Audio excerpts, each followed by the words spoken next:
Hi, everybody, and welcome back to Biology Bios. My name is Jim Edelman. I'm an associate professor in the Department of Biological Sciences at the University of Memphis. And my purpose with this podcast is really twofold. First, I want to let everybody know that the Department of Biological Sciences has really great research talks most Thursdays during the semesters, 4 p.m., Ellington Hall. People from all over the country and the world talking about the really cool research that they do. Also, I'd like to have those folks here on this podcast so we can learn a little bit more about them, how they got where they are, and what really excites them about what they do. And I'll say also that I did steal these questions from Rhett Miller's excellent podcast called Wheels Off, so please check that out as well. But without further ado, let's get to our guest this week. Thanks so much for being here. Dr. Jackie Lebenzon, welcome to Biology Bios. Thank you for having me. I'm excited to talk to you today. So generally, the first thing I ask folks is just a very quick, elevator pitchy intro of who you are, where you are, and the sort of broadish brushstrokes of what your interests are. Yeah, for sure. So I am a new assistant professor at the University of Calgary. I would consider, thank you. 4 months old, I think, officially. Wow, all right. Almost, as of October, still in my infant stage. But I would consider myself an insect environmental physiologist. I tend towards the molecular side of things, but I'm interested in everything from what happens at the cellular level up to ecological impacts of animal physiology. Very cool. Specifically, I'm really interested in how insects survive really challenging environments and how they are able to fine-tune their cellular processes to then, change their organismal level physiology and survive in places like the winter when it's really cold or other, really challenging environments. Yeah, absolutely. So diving in a little deeper with that, what is one project that you're super excited, or one or two, I suppose, a project that you're super excited about right now, and why are you excited about that? Yeah, for sure. So I guess this project, it's not necessarily it is ongoing. It's something that I did in my PhD that is kind of informing the direction of my lab, which is exciting. But my heart lies in this project, which is how the Colorado potato beetle, they're a big pest insect, how they lower their metabolism during the winter to survive when there's no food available and when they're under extreme nutritional stress. And I guess the quick answer is they actually break down and regrow all their mitochondria. So they break down all the mitochondria in their flight muscle to kind of lower that energy demand and hang out in the winter with this super remodeled muscle, and then they regrow it all in the spring. So I'm really interested in how they do that, why they do that, and figuring out if other insects can do the same thing. Yeah, that's super interesting. Mm-hmm. That's got to be so I guess clearly they win, but it's got to be so costly breaking all that down. Yeah, so it seems to save them in the long run because muscle in general is really expensive to maintain, right? And insect flight muscle is like skeletal muscle, so there's lots going on, and it takes a lot to maintain to keep synthesizing new proteins and to keep it up. So I think what they're doing is just letting themselves go, but in an active sense, because it's not it's not muscle wasting, because they're doing it as a preemptive response to knowing there's not going to be any food around. So they say, well, if I get rid of this really expensive tissue, then I can coast, and not have to worry about maintaining it. And then when spring comes, I can regrow it again and go about my business. Very cool. Yeah, I love it. Mm-hmm. So I work on birds, and I don't work on migration, but migration's always fascinated me. So there's Mm-hmm. these sort of similar sorts of things, how do you completely remodel your physiology to deal with this crazy thing that now you have to do?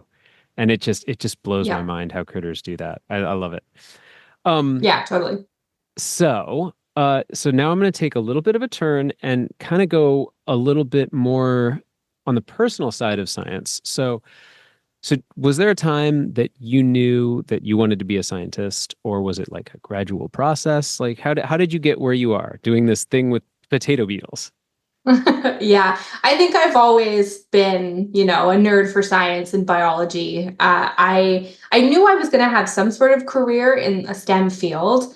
I was really good at science growing up, and I loved animals, and biology was always my favorite subject. But I had a lot of people telling me that because I was good at science, I should go be a medical doctor, which I think happens a lot in this day and age. Oh, Is the only sure. career that seems feasible for students that are STEM oriented is doctor, engineer, that Hmm. kind of professional level. So when I went to university, I grew up in Calgary, Alberta, which is kind of on the western side of Canada, which is where I'm back. I'm back home.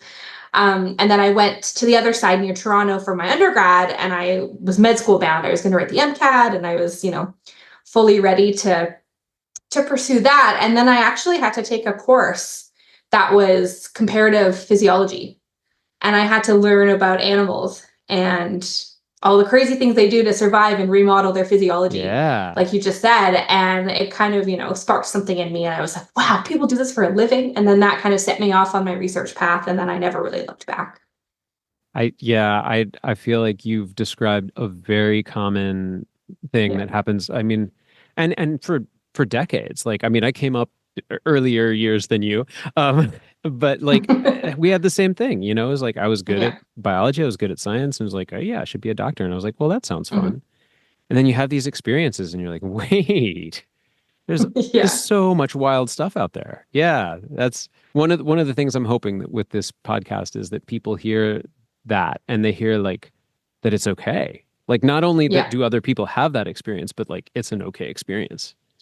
Yeah, for sure. And like I have so many friends that, love science and successfully went on to, great careers as physicians, but it just wasn't for me. And I will say it was a gradual decision because I took this course that, I say it changed my life. I took it in second year.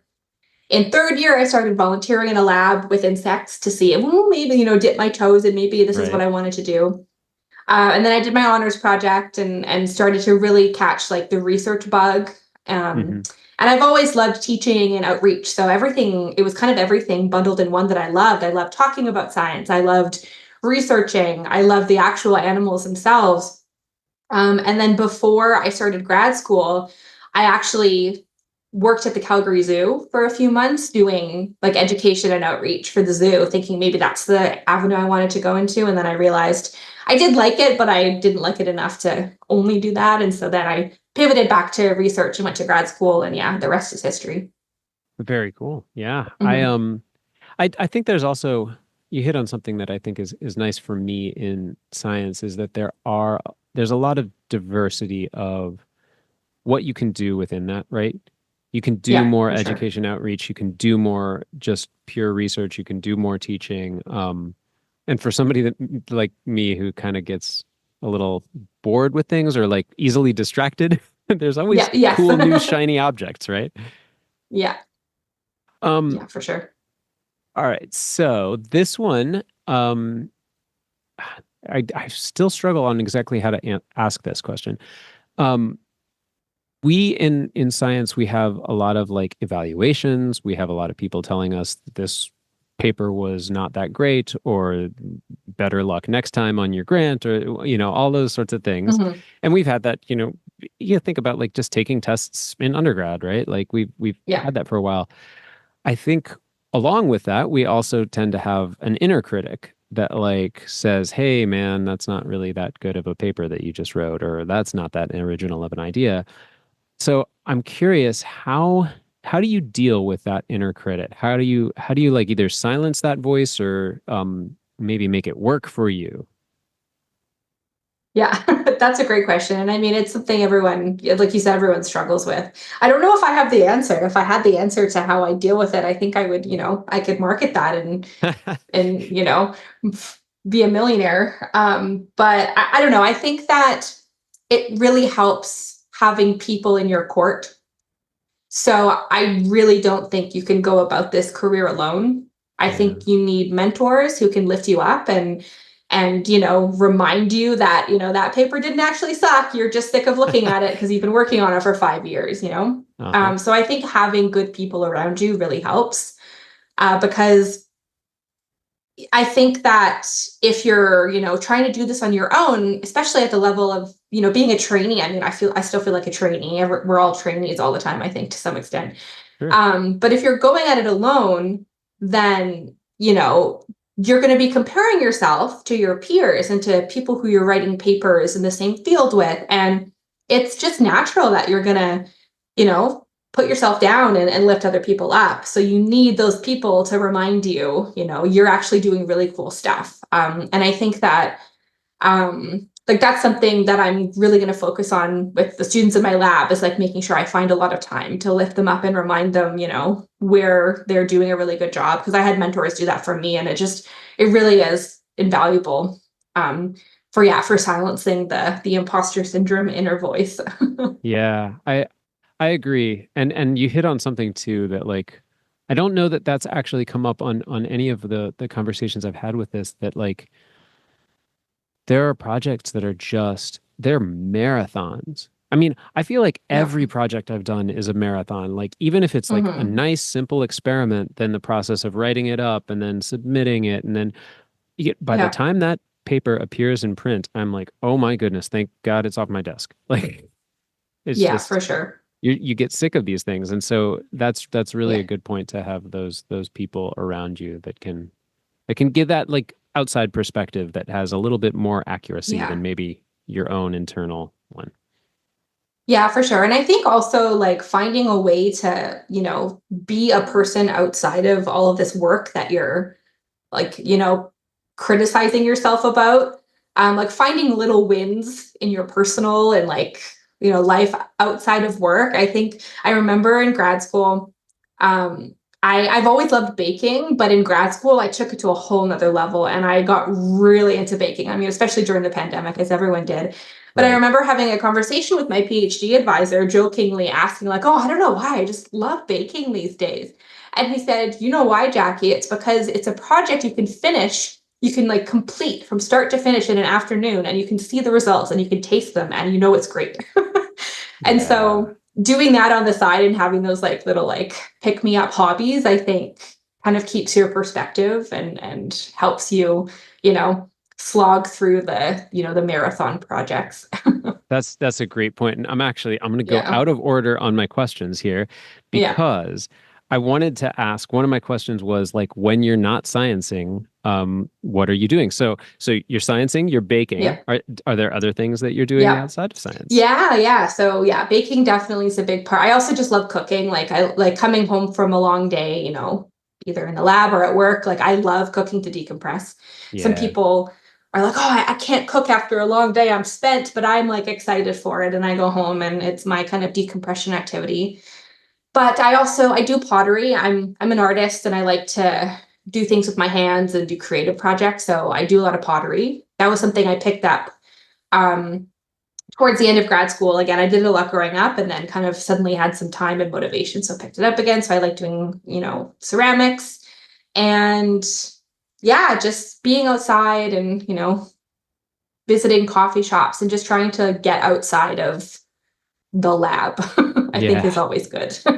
Yeah, I Yeah. think there's definitely like a saturating function of like the more like you, yeah, like to a certain extent, the harder you work, the more you get out. But then like that Yeah. function is not at all linear. Like you can just No. be in the lab utterly ineffective just because you've Yeah. just worked it too hard. Uh, Yeah.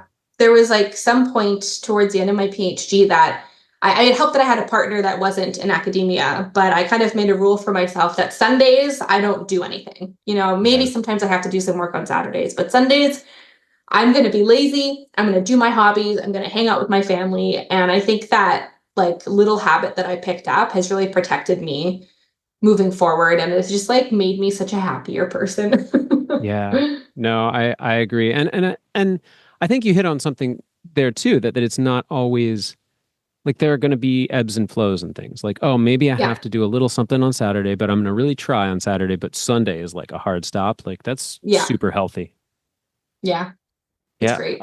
Well, you just started your faculty position and you're like, that's like some good insight to have right there. That's awesome. Yeah, and I mean, I actually practiced it this weekend. I was going to do a little bit of work yesterday, and then I looked at my schedule and I said, I can do that Monday morning. Like, I'm not going to Yeah. work today. And so, yeah, whereas last weekend I had deadlines I had to meet, so I actually did kind of work all last weekend, but this weekend I took off and it feels great. So I think, Yeah. yeah, just understanding that, yeah, sometimes you have to put in the extra work, but I like to say, like, realistically, you're playing the long game, you know? There's nothing that's urgent Hmm. enough that you have to sacrifice your well-being and mental health to like do it. Like, yeah, we're not saving the world, you know, with this experiment right now. So like you can take a break and go home if you want to. Yeah. Yeah. That's a great perspective. And all right, so Yeah. that's going to lead into, wow, you've done a nice job of leading into my questions in a different Nice. order. Like, well, yeah, this is good. Yeah. So that sounded very like, good advice. Is there other advice that you would give to like an undergrad version of yourself working in today's realm of biology? Yeah, what would you tell that person? Yeah, I think I would tell that person to seek out more opportunities for field courses. Mm, I That's something that I never did, and to be fair, I didn't do it because they were always quite expensive and financially inaccessible for me. But there were probably ways around that, like there are today. So, and I think as an animal biologist, and even as just a natural biologist, getting out into the field and doing any type of research in the environment that you're interested in, I think is really valuable, because a lot of the time you can get wrapped up in like wet lab experiments. If you can't tell, I'm more of a wet lab person. And then I did a little bit of field work in my postdoc, and it was just so much fun and gave me such a new perspective on my system. And so I think finding time to go outside and do some biology, I think, is a good piece of advice.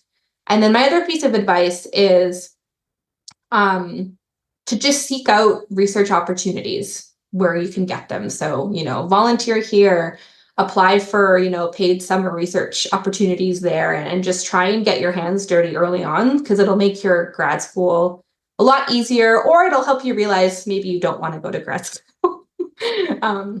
Also valuable though, right? Like Yeah. what I do now, like I've taken, stuff from the yes column of prior experiences and stuff from the no column of prior Yeah. experiences, and that's equally valuable.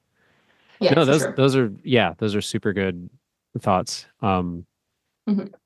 Um, okay, so we actually blew through my questions pretty quickly here. So I have one final one that I like to ask, which is, Mhm. um, what else do you wish I had asked you about that I didn't? Oh, that's a good question. Well, I mean, it Um, makes you do my work for me. yeah, I guess. Um,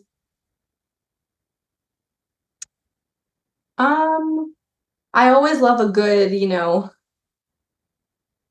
what's your favorite animal and why question. All right. Yeah, hit me. Um, and people are always like, oh, I bet you it's an insect. And I love insects. I study insects, but I just love penguins. I think penguins are my favorite animals. The, you know, whole genre, because I think that they're cute, and their communities that they live in, and the social biology is so interesting, and they're really good swimmers, and I think there's lots of cool stuff going on there. Well, yeah. What about that diving Yeah, physiology? Yeah, yeah. Don't get me exactly. started on Yeah, penguins. Yeah, I'm there with you. exactly. Yeah. Yeah. Fantastic.